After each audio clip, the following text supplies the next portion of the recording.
continuamos para abordar cómo lo social tiene un papel también muy relevante en el sector bancario. Todas las entidades bancarias tienen proyectos sociales y no solo eso, sino que son plenamente conscientes de la importancia de medir lo social. Para ello, para hablar de eso, tenemos con nosotros a María Abascal, directora general de la Asociación Española de Banca, y a Marta Isa, directora de Banca Responsable de Santander España. Bienvenidas.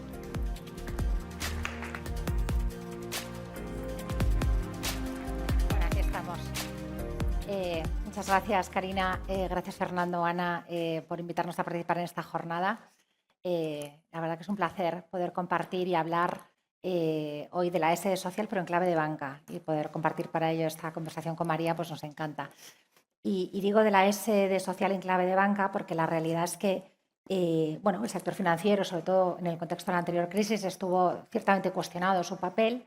Ha pasado mucho tiempo, María. Han cambiado mucho las cosas, pero tengo la sensación de que sigue sin ponerse de manifiesto el pilar fundamental que supone la actividad del sector financiero para el progreso y el desarrollo económico de un país a través de, de la financiación y el apoyo a personas y a empresas en acometer sus proyectos empresariales y de sus proyectos profesionales y personales. Con lo cual, yo sé que en la Asociación Española de Banca habéis estado muy comprometidos con este papel social de la banca, pero me gustaría que empezaras por compartirnos un poco cómo has visto tú esta evolución del papel de la banca.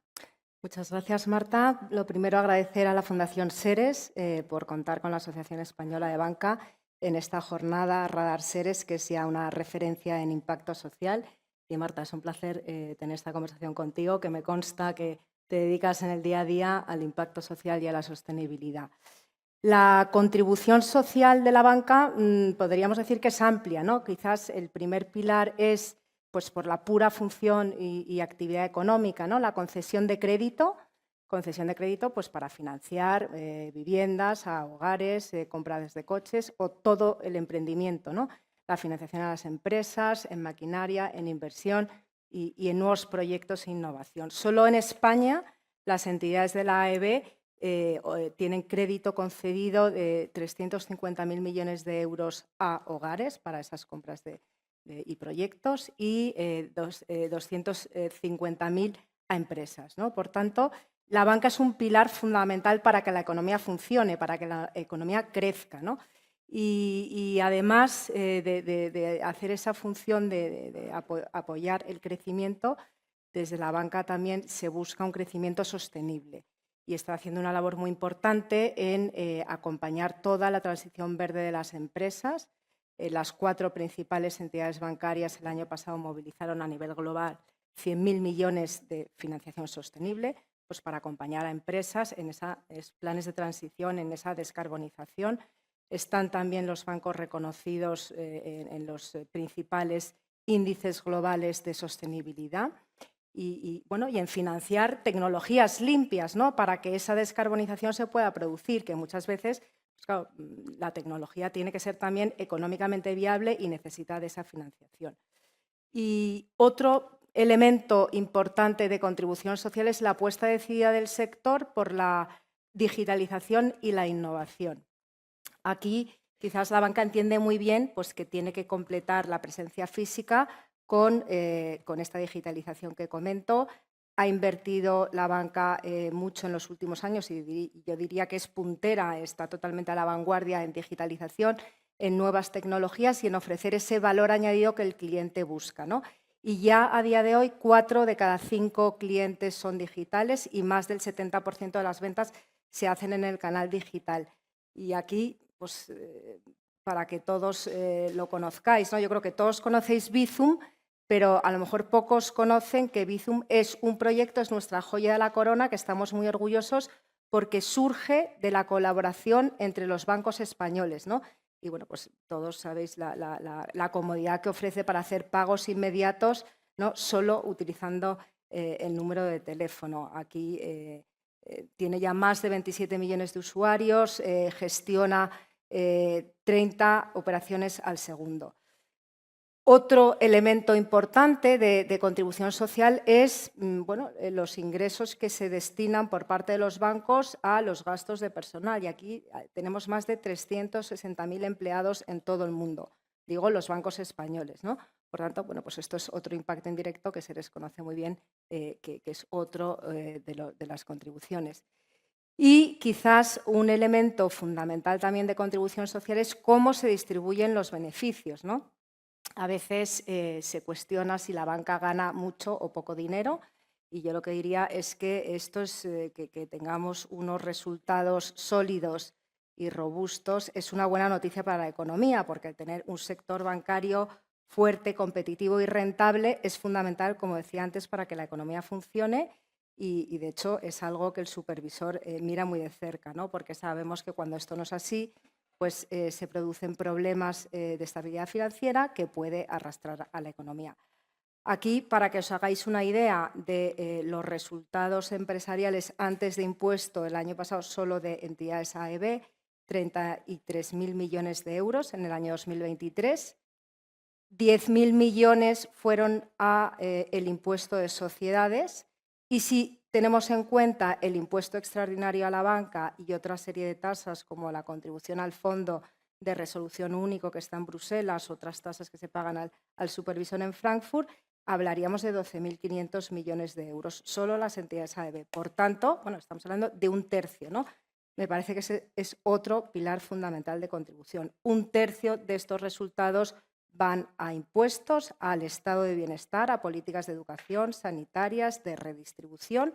Otro tercio van a dotar de capital por pura normativa, digamos, bancaria para poder mantener toda esa actividad de concesión de crédito y otro tercio va a remunerar al accionista, ¿no? En el pago de dividendos, que es fundamental. Y yo diría que gracias a esta fortaleza que el sector tiene ahora, también es un sector sensible a retos sociales como pueden ser la mejora de la atención personalizada a los mayores o la inclusión financiera en las zonas rurales, que podremos comentar luego. Pero Marta, yo en fin, he explicado detenidamente, ¿no?, cuál es la contribución social de la banca. Me gustaría que nos contaras cómo se traduce en el Banco Santander esta preocupación por lo social. Bueno, todo empieza por el mismo papel que has dicho, has hecho un fantástico resumen, ese papel social de la banca. Nosotros pensamos en Santander que podemos y queremos ser motor del progreso económico y social, precisamente, y no nos cansamos de repetir, porque el acceso a la financiación, de alguna manera, genera oportunidades en la sociedad, ayuda a reducir las desigualdades. El acceso a la financiación promueve ese crecimiento y esa prosperidad.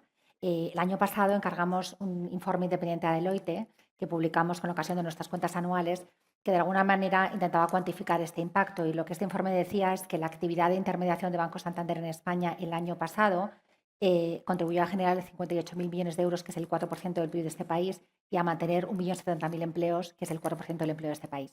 Dicho eso, eso es lo que hacemos en nuestro día a día. Antes hablaba Jesús de cómo la estrategia tiene que venir desde el negocio, con lo cual esa estrategia, digamos, de impacto social o de respuesta a los retos sociales y medioambientales viene desde el negocio en el banco. Hay una parte que tú has mencionado clarísimamente. En la parte medioambiental, nuestra ambición y nuestro compromiso es financiar la transición sostenible de nuestros clientes, y esto supone acompañar a nuestros clientes con soluciones financieras en su proceso de descarbonización, pero también con soluciones no financieras. Lo comentábamos precisamente antes, con asesoramiento, con propuesta de valor añadido, con soluciones llave en mano, edificación verde, movilidad limpia, economía circular, energías renovables, etcétera. Y especialmente, y eso también tiene un componente enormemente social, a las pymes, ¿vale? Las pymes son el motor del tejido productivo de este país y tenemos que acompañarlas porque sabemos que están muchas veces abrumadas por requerimientos regulatorios, con desconocimiento de cuáles son las inversiones competitivas que pueden hacer, los ahorros, etcétera. En la parte social empezamos siempre por nosotros mismos, y eso tiene que ver con la estrategia de los empleados. Los empleados son la llave del éxito empresarial. Tenemos que asegurar su formación, su bienestar, tenemos que asegurar su compromiso. Y para eso tenemos una estrategia de diversidad, equidad e inclusión que nos valió este año el reconocimiento de Euromoney como la mejor en España en banca, ¿vale? Seguimos con las comunidades en las que estamos presentes, una estrategia de inversión social, el trabajo de nuestros empleados desinteresado, 2.000 y pico empleados del banco, 4.000 horas el año pasado dedicadas en horario laboral a las comunidades. Y nuestra estrategia de educación, emprendimiento y empleabilidad. Llevamos 27 años de compromiso a través de Santander Universidades, 79 acuerdos de mecenazgo con universidades españolas y 33.000 beneficiarios el año pasado de becas de educación, emprendimiento y empleabilidad. Pero si me tuvieras que hacer que eligiera un hijo, elegiría la inclusión financiera, que entiendo que de manera natural y desde el negocio es lo que tenemos que hacer los bancos con nuestros clientes, ¿vale? La estrategia de inclusión financiera del Banco Santander empieza hace muchos años con esa idea de favorecer la bancarización de aquellos que están excluidos del sistema, de financiar o de dar acceso a financiación a personas que tienen dificultades de acceso a financiación y de promover la educación financiera en personas que tienen déficit de conocimientos financieros. En los últimos años hemos empoderado financieramente a 10 millones de personas, hemos aumentado el compromiso a 5 millones más de incluir financieramente 2025 y nos ha valido también el reconocimiento de Fortune como un banco que está cambiando el mundo por nuestra estrategia de inclusión financiera.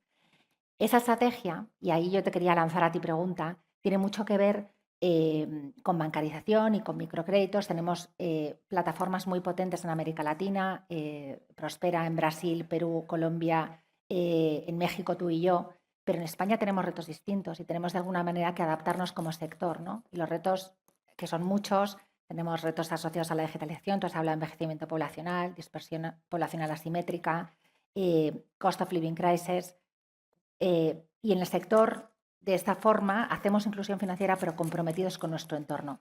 ¿Cómo nos autorregulamos? ¿Cómo trabajamos con vosotros desde el sector para hacer frente a estos retos?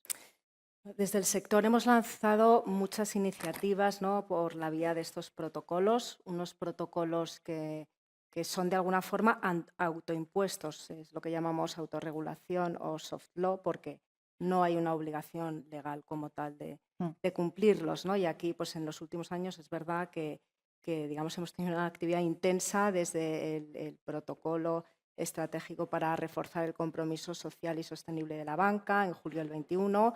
Luego tuvimos también una extensión para introducir medidas que permitieran mejorar la atención personalizada a las personas mayores y con discapacidad, y también una hoja de ruta para reforzar la inclusión financiera, ¿no?, por no hablar de otros códigos más quizás de negocio, de alivio al deudor hipotecario o demás.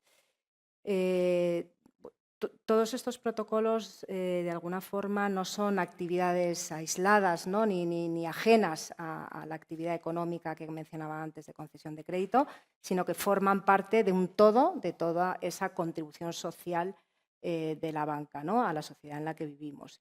Esto se hace fundamentalmente para atender una necesidad social que está ahí. Muchas de estas cuestiones son problemas de la sociedad que, desde luego, no es que estén originadas ni causadas en la banca, sino son problemas colectivos que tenemos como sociedad y como país, ¿no? Y nosotros hemos concretado las medidas siempre, primero partiendo de un diagnóstico de dónde estábamos. Hemos encargado pues, estudios, ¿no?, científicos al Instituto Valenciano de Investigaciones Económicas para entender bien cuál era la situación de la inclusión financiera en España. Hemos tenido siempre una escucha y un diálogo activo pues, con infinidad de agentes, ¿no?, desde la Plataforma de Mayores y Pensionistas, la Federación Española de Municipios y Provincias y, por supuesto, también con el Ministerio de Economía y con el Banco de España. Y un poco con ese diagnóstico, entendiendo bueno, pues, el fenómeno que, como digo, como actor económico nos afecta igual que a otros, ¿no? Hemos visto cómo en la sociedad pues, se produce un trasvase, por un lado, de población a núcleos urbanos, pero también de la actividad económica, ¿no? Y aquí, pues digo, la banca, como otros agentes económicos, culturales, sanitarios, educativos y también administrativos, hemos sufrido y hemos estado afectados por ese trasvase. Es verdad que en el sector bancario se ha producido, digo, como en el resto de sectores, una reducción del número de oficinas, pero la banca lo que ha hecho es, a través de estos protocolos, invertir en dotar de puntos y canales alternativos, ¿no? Y aquí ya podemos decir que tenemos más de 80.000 puntos a lo largo de todo nuestro territorio. El compromiso del sector, como digo, es bueno, que nadie, por el lugar de residencia que tenga, quede desatendido de sus necesidades financieras. Y este protocolo, precisamente, lo que nos ha llevado es a diferenciar soluciones en función de las necesidades del territorio. Para los municipios de más de 500 habitantes, el compromiso era que exista al menos un punto de acceso para, fundamentalmente, el acceso al efectivo, pues a través de oficinas, cajeros, agentes financieros, ofibuses, también del cashback y de oficinas de correos. Y para los municipios de menos de 500 habitantes, claro, hay que ponerse un poco en situación y pensar que estamos hablando de municipios rurales muy pequeños, pues, con unas características propias. La solución ha venido por un convenio y un acuerdo de colaboración con Correos para que el efectivo pueda llegar hasta el último rincón de España a través de estos acuerdos de colaboración que luego han suscrito los bancos con los carteros rurales. Le estamos dando seguimiento además a todas estas medidas, publicamos unos informes de seguimiento, en algunos casos trimestrales elaborados por terceros independientes, porque no es una mera declaración de intenciones. Y la verdad que está dando resultados. O sea, tenemos una valoración muy positiva. En la parte rural hemos pasado de 1,4% de población que residía en un municipio sin ningún punto de acceso y se ha reducido al 0,9%. Esto supone, de alguna forma, haber dado una solución alternativa a 225.000 personas más. Bueno. Y siempre luego, en fin, no se llega al 100% porque luego la realidad pues, es como es, ¿no? Y vemos que en zonas rurales pues, no siempre se encuentra un espacio apto de seguridad para colocar un cajero o se ha vandalizado. En mayores igual, yo creo que la valoración es muy positiva y tenemos ahí la ampliación de horarios. En definitiva, a mí sí que me gustaría destacar que nosotros valoramos muy positivamente estos protocolos y que han funcionado muy bien. Déjame, María, porque has hablado de los protocolos, no voy a entrar yo en cómo Santander estamos respondiendo. La realidad es que en toda la vía del acceso fuimos pioneros en el acuerdo con Correos. Nos encantó ver que gracias a nosotros se sumaron el resto de entidades financieras. Hemos dado un paso más allá en Santander y ahora a través del cartero rural somos la primera entidad con una solución no digital adaptada a estos entornos para acceso al cash.